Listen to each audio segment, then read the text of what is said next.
Hello बच्चों, so the question given to us is metal M and chlorine combine in different proportion to form two compound A and B. The mass ratio of M is to Cl is 0.895 is to 1 in A and 1.791 is to 1 in B. What law of chemical combination is illustrated? तो इस question को हम लोग शुरू करते हैं। तो इस क्वेश्चन का जो की कॉन्सेप्ट है वो है law of multiple proportion. Law of multiple proportion. तो इस क्वेश्चन को अब हम शुरू करते हैं। तो सबसे पहले हमें गिवन है कि हमारे पास मेटल M क्लोरीन से कंबाइन कर रहा है, तो हमें सबसे पहले mass ratio of M is to Cl in A मिला है हमारे पास 0.895 रेशियो 1। B में मिला है हमारे पास M इज टू Cl हमें मिल गया 1.791 रेशियो 1।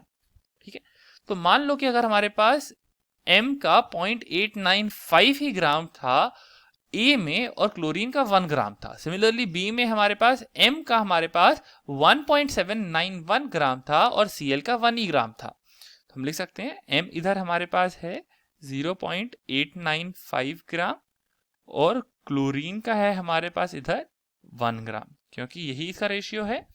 सिमिलरली B में हमारे पास मान लो M है हमारे पास 1.791 ग्राम और क्लोरीन है हमारे पास 1 ग्राम।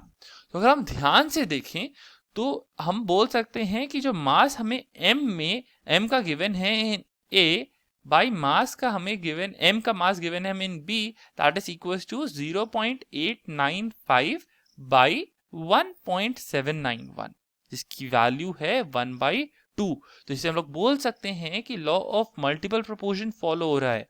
Law of multiple proportion follow हो रहा है। मल्टीपल प्रोपोर्शन इज फॉलोड, क्योंकि 1/2 एक सिंपल नंबर है।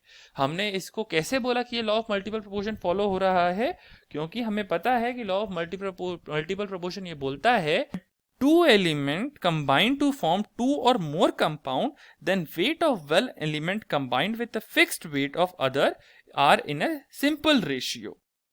तो इस हिसाब से हम बोल सकते हैं कि इधर law of multiple proportion follow हो रहा है। Hope you understood the question. Best of luck.